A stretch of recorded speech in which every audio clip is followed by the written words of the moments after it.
and the captain instantly charges at him, smashing the ground to throw rocks at him, but he manages to avoid them. He dodges the captain's next attack, throwing his kunai to catch his leg, but the captain pulls him in. He manages to jump away, thinking it's time to end things, and as he charges in, he destroys the captain's weapon in an instant and holds his blade to his neck. The king is shocked at the result, and Emilia tells him not to question Akira again, but he also comments on their relationship, thinking it's cruel since they have such different lifespans. After that, Akira meets up with Crow at their hotel, and Akira is impressed that it's so fancy, so Crow notes that the owner owes him. Emilia tells Akira that the bed is huge, so she wants to lie down with him, but he turns her down. He starts reading a book, and Crow mentions that Akira reminds him of a person that he once knew. They had an insatiable thirst for knowledge, always reading books, and they ended up being considered a sage. They were a master of both sorcery and the sword, and Akira is shocked to learn that he's talking about Saran. Akira mentions how he wants to avenge Saran, so Crow thinks that their goals align.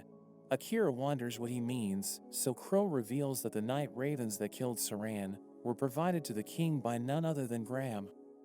Crow reveals that Graham has powerful bodyguards, since he has a drug that enhances their combat skills and makes them obedient, and Crow notes that even Saran would struggle against them. He notes that Graham's clients are demons, and he gives them the people he kidnaps to get materials from the demon realm, which he uses to create the drug. The next day, Leah apologizes to Akira, since she couldn't stop the king from asking him to do his dirty work, so Crow realizes that the king also wants Graham dead. He knows that the king wants to use Akira as an expendable pawn, and Leah thinks it's unacceptable, so she wants to make it up to him by showing him around the town. He decides to accept her offer, and she's happy to hear this, asking Crow if he also wants to join them. She starts showing everyone around, but Emilia observes her while she talks to Crow, and realizes that she's in love with him. Emilia tells her she needs time alone with Akira, and they decide to split up. But Akira thinks about the age gap between Crow and Leah, so Emilia explains that it doesn't matter for beast folk, since they don't visibly age, and she mentions that they need to talk in private. She tells him he doesn't need to accept Crow's request, since they can still make it to the demon realm without him, since she thinks that killing people is wrong. We see Yoru with Lottie, who explains that she decided to stick around, since she doesn't want to return to her father.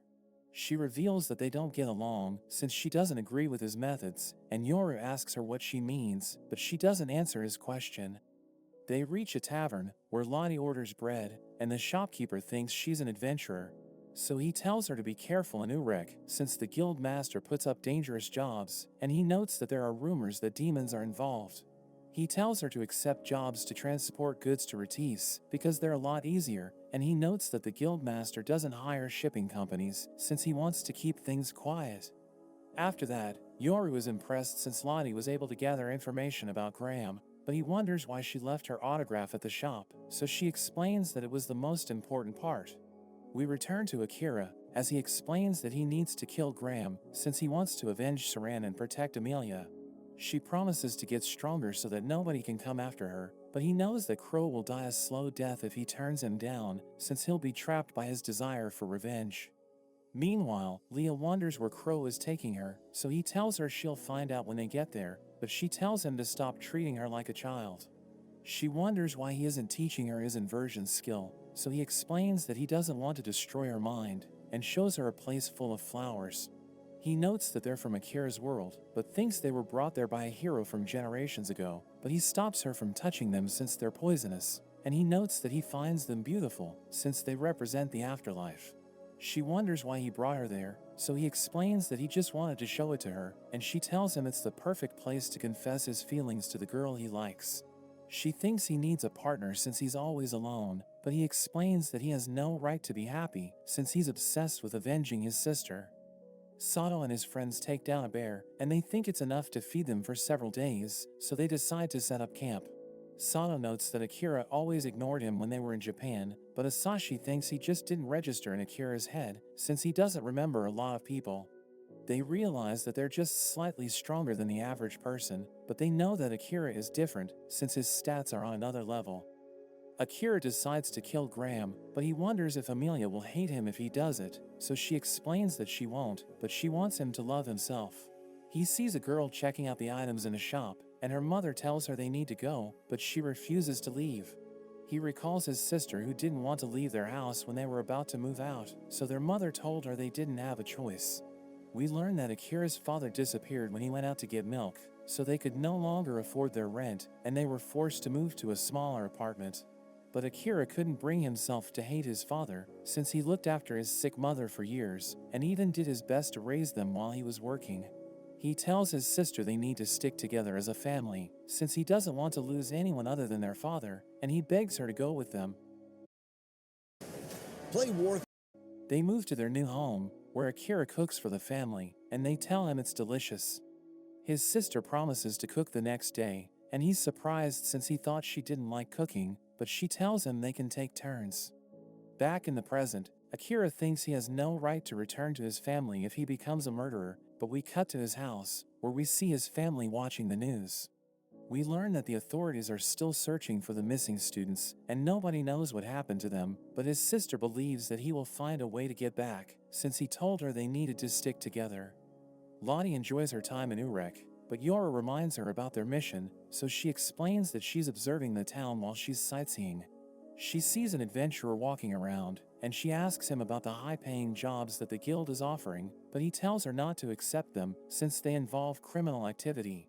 She wants to know about them, and he refuses to say anything, but he realizes that she has a nice body, so he notes that he can tell her everything in private. She realizes that he's attracted to her, but she tells him she can't get into a relationship since she wants to become everyone's star. So he becomes sad and walks away, while she notes that they could have gathered intel if she accepted his offer, but she values her reputation. Yora suddenly receives orders from Akira, and she agrees to help him since he has done a lot for her. They see Graham's mansion, and Yora notes that their mission is to secure proof that Graham is up to something, but Lottie thinks it will be easier to do it at night. Yoru agrees that they should wait until the evening, so they decide to check out the other spots in the meantime, and they head to the Adventurers Guild. Yoru wonders how they should sneak in, but Lottie walks through the front door, and she sees a group of men who tell her the guild is closed for the day. She wonders what they're doing there, so they explain that the people who do Graham's dirty work get to stay and drink, but she isn't allowed to hang out with them since she's an outsider. One of them finds her attractive, and he asks her if she wants to have fun, but she easily humbles him and walks away. She tells Yoru she noticed something interesting, and notes that the ground floor ceiling doesn't line up with the next floor, so she thinks there's a hidden space. She throws him into the building, and he finds something interesting, so he decides to take it with him. After that, Yoru takes the document to Akira, who realizes that it contains proof that Graham is involved in criminal activities. But he wonders why it was so easy to steal the document, and Lottie agrees with him, since Graham could have kept it safe in his mansion. Crow believes he wanted it to be stolen, and we cut to Graham, who thinks one of his officials betrayed him, since they were the only ones who knew about the document. He orders his guard to kill one of them, and tells the others to look for the thief, promising to reward them if they succeed. Crow thinks Ratiz is working with Graham, and they plan to start a war with Urek by giving them proof that their citizens are being trafficked. Akira wonders why Ratiz wants to start a war, so Crow explains that it's because their king plans to bring his wife back from the dead by using a skill called equivalent exchange. We learn that the skill allows its user to revive someone, but several lives need to be sacrificed to achieve that, so Akira realizes that the king plans to use the casualties of war to resurrect his wife. Yoru wonders how Crow knows so much about Ratiz, so he explains that it's because Gillis worked as one of their knights, but he was fired after he stopped the king from going to war with another nation. Akira destroys the document, but Crow notes that it won't stop the war from happening, and tells him his friends and Ratiz will be sent to the front lines if war breaks out. Akira doesn't care about them, but he can't just let them die, and he realizes that he needs to kill Graham to save them. Lottie mentions that she also gathered intel, but she just tells everyone about a popular restaurant in the city, and notes that a bookstore is having a closing sale. Amelia thinks they need to relax, so they decide to look around the town, and Akira checks the bookstore with Yoru, but a man suddenly steals from them. Yoru uses his powers to get their items back, but he wonders why Akira didn't sense the thief, and he admits that he can't understand anything he's reading, so Yoru notes that they need to talk. He thinks Akira is distracted, so he wants to know what's bothering him, and Akira admits that he's still thinking about his mission, since he's never killed anyone before. Yoru knows that killing can change a person's heart, but explains that there are times when it's absolutely necessary, and he offers to kill Graham in his place. But he explains that ordering someone to do his dirty work is against his moral code, so he'll just look into Graham and decide whether he should kill him. Akira heads to the guild with Amelia, and an adventurer named Raoul tells them to leave, but she tells him they want to talk to Graham. Raoul doesn't like her tone, so he tries to teach her a lesson, but Akira protects her, and a girl named Karia stops them. She reveals that she works for the guild, and she recognizes Akira as the silent assassin, which surprises Raoul. He immediately apologizes for his behavior, and reveals that he's a fan of Akira since he saw him defeat monsters to save a city. He tells Akira to accept him as his disciple, but he notes that he doesn't take students, and Graham suddenly appears. He tells Amelia to join him at his mansion, but he notices that Akira is upset, so he tells him not to interrupt them. He notes that Akira shouldn't be wasting his time there, because he was summoned to defeat the Demon Lord, and Graham thinks Saran must be rolling in his grave since Akira isn't doing his job. Graham reveals that he was the one who ordered the Night Ravens to kill Saran, and notes that he died a pathetic death, so Akira promises to make him pay. Graham orders his guards to attack, so Akira takes out his swords and starts fighting, using his skill to turn invisible. But the guards can still see him, since they have mystic eyes like Saran, and he manages to hit one of them, but he realizes that the guard is still alive. He grabs onto one of them and uses him as a shield, but another guard just stabs him and hits Akira. Amelia uses her gravity magic on the guards, but they immediately recover, so Akira tells her they need to retreat. They jump out of the windows and enter an alley, where they meet Lottie, who flies away with them. She takes them to Crow, and notes that she needs to go, since she doesn't want to see Akira kill Graham. He tells Crow everything that happened, and explains that he can't defeat Graham's guards, since there are too many of them. Crow warns him that Graham will do everything to hunt him down, so he realizes that he needs to make up his mind, and notes that he needs time to think about it. We see Graham as his subordinate reports to him, and we learn that they're looking for Amelia so that he can sell her to the demons. He forces his guards to fight for his amusement, and they end up killing each other, but he thinks it doesn't matter, since he can easily replace them as long as he has his drug. He knows that after he sells Amelia to the demons, he'll have the materials he'll need to mass-produce the drug, and he orders his subordinate to command the guards while he sleeps.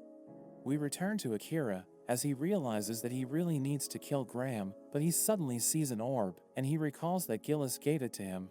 It suddenly activates, and he sees a recording of Saran, who tells him to respect life, so that he can face his family after he returns to his world. Saran tells Akira not to think about avenging him, and notes that revenge is a fool's errand, but Akira cries since he has already made up his mind. He hopes that Saran will give him a good scolding someday, since he has decided not to listen to him, and he tells Crow he'll kill Graham. Amelia tries to stop him, since she knows that he doesn't want to kill anyone, but he tells her to forgive him for what he's about to do. Yoru sees him off, and offers to help him out, but Akira notes that he needs to do it alone. He heads to Graham's mansion, where he takes out the guards, but he sees a hitman who also wants to kill Graham. He recognizes Akira as the silent assassin, but he doesn't want him to steal his target, so they start to fight. Akira blocks his attack and disarms him, but the man tries to stab him with his hidden knives, so Akira breaks his leg, and the man gets stabbed by his own sword.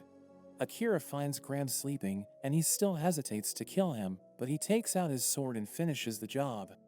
After that, Akira returns to his friends, and he tells Amelia he was able to kill Graham, so he's now a real assassin.